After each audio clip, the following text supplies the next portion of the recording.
ಹೊಳೆನರಸೀಪುರಕ್ಕೆ H D Revanna ಭೇಟಿ ನೀಡಲಿದ್ದಾರೆ. ಮನೆ ದೇವರಿಗೆ ಪೂಜೆ ಸಲ್ಲಿಸಲು ತೆರಳುತ್ತಾ ಇರುವುದಾಗಿ ಹೇಳಿರುವ ರೇವಣ್ಣ ದೇವರ ದೇಗುಲಕ್ಕೆ ಭೇಟಿ ನೀಡಲಿದ್ದಾರೆ. ನಂತರ ರಂಗನಾಥ ಸ್ವಾಮಿ, ಲಕ್ಷ್ಮೀ ನರಸಿಂಹಸ್ವಾಮಿ ದೇಗುಲಗಳಿಗೂ ಭೇಟಿ ನೀಡಿ ಪೂಜೆ ಸಲ್ಲಿಸಲಿದ್ದಾರೆ. ಬೆಂಗಳೂರಿನ ಜಿಆರ್ ಫಾರ್ಮ್ ಹೌಸ್ ನಲ್ಲಿ ರೇವ್ ಪಾರ್ಟಿ ಪ್ರಕರಣಕ್ಕೆ ಸಂಬಂಧಪಟ್ಟಂತೆ ಆರೋಪಿಗಳು ಈಗ ಜೈಲು ಪಾಲಾಗಿದ್ದಾರೆ. ರಾತ್ರಿ 12 ಗಂಟೆ ಸುಮಾರಿಗೆ ಪೊಲೀಸರು ಆರೋಪಿಗಳನ್ನ ಪರಪ್ಪನಗ್ರಹಾರ ಜೈಲಿಗೆ ಕಳಿಸಿದ್ದಾರೆ. ಕೋರ್ಟ್ ಆದೇಶದ ಮೇರೆಗೆ ಹೆಬ್ಬಗೋಡಿ ಠಾಣೆಗೆ ಕೇಸ್ ವರ್ಗಾವಣೆ ಮಾಡಲಾಗಿದೆ. ಸಿಸಿಬಿ ಟೀಮ್ ಮುಂದಿನ ಸಂಪೂರ್ಣ ತನಿಖೆಯನ್ನು ನಡೆಸಲಿದೆ. ಬೆಂಗಳೂರಿನಲ್ಲಿ ನಡೆದ ರೇವ್ ಪಾರ್ಟಿಯ ಮತ್ತಷ್ಟು ಸ್ಫೋಟಕ ಸತ್ಯಗಳು ಹೊರಬೀಳ್ತಾ ಇವೆ. ಪಾರ್ಟಿಗೆ ಬರೋಬ್ಬರಿ 50 ಲಕ್ಷ ಖರ್ಚು ಮಾಡಲಾಗಿತ್ತು. ಸನ್ಸೆಟ್ ಟು ಸನ್ರೈಸ್ ವಿಕ್ಟರಿ ಅಂತ ಹೇಳಿ ಆಯೋಜಕರು ಪಾರ್ಟಿಗೆ ಹೆಸರಿಟ್ಟಿದ್ರು. ಇನ್ನು ಪೆಡ್ಲರ್ಗಳು ಪಾರ್ಟಿಯಲ್ಲಿಯೇ ಡ್ರಗ್ಸ್ ಮಾರಾಟ ಮಾಡಿದ್ದಾರೆ ಅಂತ ಮಾಹಿತಿ ಸಿಕ್ಕಿದೆ. 100 ರಿಂದ 150 ಮಂದಿ ಈ ಪಾರ್ಟಿಯಲ್ಲಿ ಭಾಗಿಯಾಗಿರುವ ಸಾಧ್ಯತೆ ಇದೆ. ಬೆಂಗಳೂರಿನಲ್ಲಿ ಸಿಸಿಬಿಯಿಂದ ರೇವ್ ಪಾರ್ಟಿ ಮೇಲೆ ದಾಳಿ ಪ್ರಕರಣಕ್ಕೆ ಸಂಬಂಧಪಟ್ಟಂತೆ ಪೊಲೀಸರು ಈಗಾಗಲೇ 101 ಜನರ ಬ್ಲಡ್ ಸ್ಯಾಂಪಲ್ ಪಡ್ಕೊಂಡಿದ್ದಾರೆ. 5ರನ್ನ ಹೊರತುಪಡಿಸಿ ಉಳಿದವರನ್ನ ಬಿಟ್ಟು ಕಳುಹಿಸಿದ್ದಾರೆ. ವರದಿಯಲ್ಲಿ ಡ್ರಗ್ಸ್ ತೆಗೆದುಕೊಂಡಿರೋದು ದೃಢವಾದ್ರೆ ನೋಟಿಸ್ ಕೊಟ್ಟು ವಿಚಾರಣೆಗೆ ಕರೆಸಲಿದ್ದಾರೆ. ಬೆಂಗಳೂರಿನ ಮಲ್ಲೇಶ್ವರಂನಲ್ಲಿ ನಡೆದಿದ್ದ ಅಪಘಾತ ಸಿಸಿ ಕ್ಯಾಮೆರಾ ದೃಶ್ಯ ಸೆರೆಯಾಗಿದೆ. ಕಾರ್ ಚಾಲಕ ಮೊದಲು ನಿಂತಿದ್ದ ಆಟೋಗೆ ಡಿಕ್ಕಿ ಹೊಡೆದು ಅನಂತರ ಬೈಕ್ ಸವಾರರಿಗೆ ಡಿಕ್ಕಿ ಹೊಡೆದಿದ್ದ. ಭಾನುವಾರ ಮಧ್ಯಾಹ್ನ 2:20 ಸುಮಾರಿಗೆ ನಡೆದಿದ್ದ ಈ ಘಟನೆಯಲ್ಲಿ ವಿನಯ್ ಎಂಬಾತ ಮೃತಪಟ್ಟಿದ್ದ. ಆರೋಪಿ ಹರಿನಾಥ್ ವಿರುದ್ಧ 304ರ ಅಡಿ ಪ್ರಕರಣ ದಾಖಲಾಗಿದೆ. ಕೌಟುಂಬಿಕ ಕಲಹದಿಂದ ಪತಿಯೇ ಪತ್ನಿಯನ್ನ ಹತ್ಯೆ ಮಾಡಿರುವ ಘಟನೆ ಮೈಸೂರು ಜಿಲ್ಲೆ ಟಿ ನರಸೀಪುರ ತಾಲೂಕಿನ ತುರಗನೂರು ಗ್ರಾಮದಲ್ಲಿ ನಡೆದಿದೆ. ಸಿನಿಮಾದಲ್ಲಿ ಸಹಾಯಕ ಪಾತ್ರದಲ್ಲಿ ನಟಿಸುತ್ತಿದ್ದ ವಿದ್ಯಾಳನ್ನ ಪತಿ ನಂದೀಶ್ ಕೊಲೆ ಮಾಡಿದ್ದಾನೆ. ವಿದ್ಯಾ ಮೈಸೂರು ನಗರದ ಕಾಂಗ್ರೆಸ್ ಪ್ರಧಾನ ಕಾರ್ಯದರ್ಶಿಯಾಗಿದ್ದರು.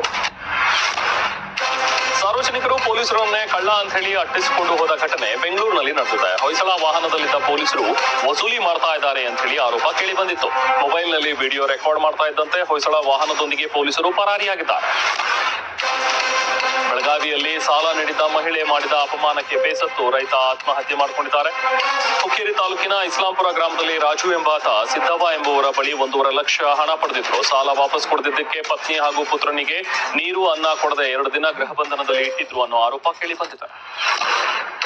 ಬೆಂಗಳೂರು ಗ್ರಾಮಾಂತರ ಜಿಲ್ಲೆ ದೇವನಹಳ್ಳಿಯ ಸರ್ಕಾರಿ ತಾಲೂಕು ಆಸ್ಪತ್ರೆಯಲ್ಲಿ ವಿದ್ಯುತ್ ಇಲ್ಲದೆ ರೋಗಿಗಳು ಪರದಾಡುವಂತಾಗಿದೆ. ಕಳೆದ 1 ತಿಂಗಳಿನಿಂದ ಆಸ್ಪತ್ರೆಯ ಜನರೇಟರ್ ಕೆಟ್ಟು ನಿಂತಿದೆ. ಇದರಿಂದ ಸೆಕೆ ಹಾಗೂ ಸೊಳ್ಳೆಗಳ ಕಾಟದಿಂದ ರೋಗಿಗಳು ಪರದಾಡುವಂತಾಗಿದೆ. ಅಧಿಕಾರಿಗಳ ನಿರ್ಲಕ್ಷ್ಯಕ್ಕೆ ಸಾರ್ವಜನಿಕರು ಆಕ್ರೋಶ ವ್ಯಕ್ತಪಡಿಸಿದ್ದಾರೆ. ದಕ್ಷಿಣ ಕನ್ನಡ ಜಿಲ್ಲೆಯಲ್ಲಿ ಆಟೋ ಮತ್ತು ಬೈಕ್ ನಡುವೆ ಮುಖಾಮುಖಿ ಡಿಕ್ಕಿಯಾಗಿದೆ. ಅಪಘಾತದಲ್ಲಿ ಆಟೋ ಚಾಲಕ ಮೃತಪಟ್ಟಿದ್ದಾನೆ. ಬಂಟ್ವಾಳ ತಾಲೂಕಿನ ಪಾಣೆಮಂಗಳೂರು ಎಂಬಲ್ಲಿ ಘಟನೆ ನಡೆದಿದೆ. ಮೊಹಮ್ಮದ್ ಅಲ್ತಾಫ್ ಮೃತ ದುರ್ದೈವಿಯಾಗಿದ್ದು ಅಪಘಾತದ ಭಯಾನಕ ದೃಶ್ಯ ಸಿಸಿ ಕ್ಯಾಮೆರಾದಲ್ಲಿ ಸೆರೆಯಾಗಿದೆ. ದಾವಣಗೆರೆಯಲ್ಲಿ ಒಂದೇ ಕುಟುಂಬದ 3 ನಾಪತ್ತೆಯಾಗಿದ್ದಾರೆ. ವಿನೋಬಾನಗರದಲ್ಲಿ ನೆಲೆಸಿದ್ದ ಅಂಜನ್ ಬಾಬು, ಪತ್ನಿ ನಾಗವೇಣಿ, 1 ವರ್ಷದ ಮಗು ನಕ್ಷತ್ರ ಏಪ್ರಿಲ್ 12ರಿಂದ ನಾಪತ್ತೆಯಾಗಿದ್ದಾರೆ. ದಾವಣಗೆರೆ ನಗರ ಬಡಾವಣೆ ಪೊಲೀಸ್ ಠಾಣೆಯಲ್ಲಿ ಕೇಸ್ ದಾಖಲಾಗಿದೆ. 2 ಬೈಕ್ಗಳ ನಡುವೆ ಡಿಕ್ಕಿಯಾಗಿ 2 ಸ್ಥಳದಲ್ಲೇ ಮೃತಪಟ್ಟಿರುವ ಘಟನೆ ಯಾದಗಿರಿ ತಾಲೂಕಿನ ಸೈದಾಪುರ ಪಟ್ಟಣದಲ್ಲಿ ನಡೆದಿದೆ. ಮೌನೇಶ್ ಹಾಗೂ ಅಶೋಕ್ ಮೃತ ದುರ್ದೈವಿಗಳಾಗಿದ್ದಾರೆ. ಓರ್ವ ಸವಾರನಿಗೆ ಗಂಭೀರ ಗಾಯವಾಗಿದ್ದು ರಿಮ್ಸ್ ಆಸ್ಪತ್ರೆಗೆ ದಾಖಲಿಸಲಾಗಿದೆ.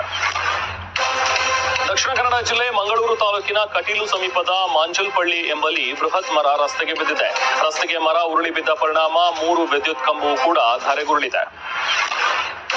ಲಾರಿ ಹಾಗೂ ಬಸ್ ನೀರಿನಲ್ಲಿ ಸಿಲುಕಿ ವಾಹನ ಸವಾರರು ಪರದಾಡಿದ ಘಟನೆ ತುಮಕೂರು ಜಿಲ್ಲೆ ಶಿರಾ ತಾಲೂಕಿನ ಲಕ್ಕನಹಳ್ಳಿ ಬಳಿ ನಡೆದಿದೆ. ಶಿರಾ ಅಮರಾಪುರ ರಸ್ತೆ ಕಾಮಗಾರಿ ನಿಧಾನವಾಗಿ ನಡೀತಾ ಇದ್ದು ಮಳೆಯಿಂದ ರಸ್ತೆ ಜಲಾವೃತವಾಗಿದೆ.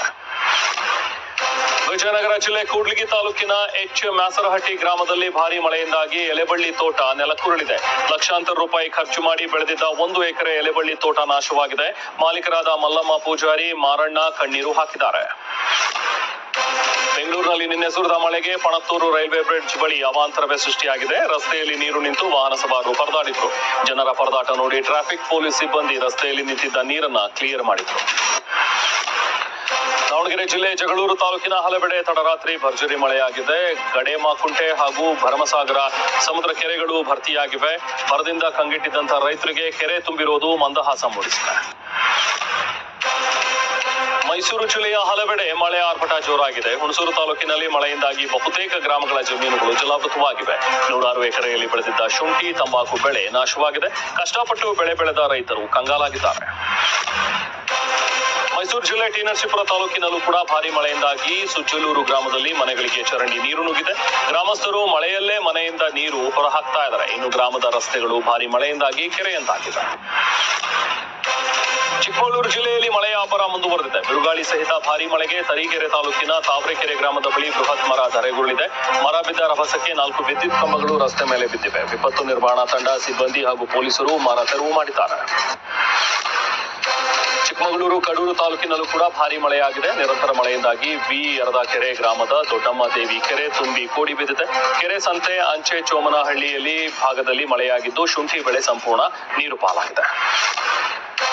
ದಾವಣಗೆರೆಯಲ್ಲಿ ಸಮೃದ್ಧ ಮಳೆಗಾಗಿ ವಿಶೇಷ ಪ್ರಾರ್ಥನೆ ಮಾಡಲಾಗಿದೆ. ದಾವಣಗೆರೆ ರಸಗೊಬ್ಬರ ವರ್ತಕರ ಸಂಘದಿಂದ ದುಗ್ಗಮ್ಮ ದೇವಿ ಕರಿಗಲ್ಲು ಪೂಜೆ ಮಾಡಲಾಯಿತು.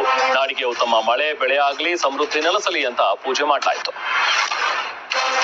ಇಂದು ಮಾಜಿ ಪ್ರಧಾನಿ ರಾಜೀವ್ ಗಾಂಧಿಯವರ 33ನೇ ಪುಣ್ಯತಿಥಿ. ಈ ಹಿನ್ನೆಲೆಯಲ್ಲಿ ಕಾಂಗ್ರೆಸ್ ಅಧ್ಯಕ್ಷ ಮಲ್ಲಿಕಾರ್ಜುನ ಖರ್ಗೆ, ಕಾಂಗ್ರೆಸ್ ಸಂಸದೀಯ ಪಕ್ಷದ ಅಧ್ಯಕ್ಷೆ ಸೋನಿಯಾ ಗಾಂಧಿ ಮತ್ತು ಸಂಸದ ರಾಹುಲ್ ಗಾಂಧಿ ದೆಹಲಿಯ ವೀರಭೂಮಿಯಲ್ಲಿ ರಾಜೀವ್ ಗಾಂಧಿ ಸಮಾಧಿಗೆ ಪುಷ್ಪ ನಮನ ಸಲ್ಲಿಸಿದರು. ಅಧ್ಯಕ್ಷ ಇಬ್ರಾಹಿಂ ರೈಸಿ ಹೆಲಿಕಾಪ್ಟರ್ ಅಪಘಾತದಲ್ಲಿ ನಿಧನರಾದ ನಂತರ ಇರಾನ್ ದೊಡ್ಡ ಘೋಷಣೆಯೊಂದನ್ನು ಮಾಡಿದೆ. ರೈಸಿ ಅವರ ಸಾವಿನ ಬಳಿಕ ಅಧ್ಯಕ್ಷೀಯ ಚುನಾವಣೆ ನಡೆಸಲು ಇರಾನ್ ನಿರ್ಧರಿಸಿದೆ. ಜೂನ್ 28ರಂದು ಇರಾನ್ನಲ್ಲಿ ಅಧ್ಯಕ್ಷೀಯ ಚುನಾವಣೆ ನಡೆಯಲಿದೆ ಅಂತ ಹೇಳಲಾಗಿದೆ.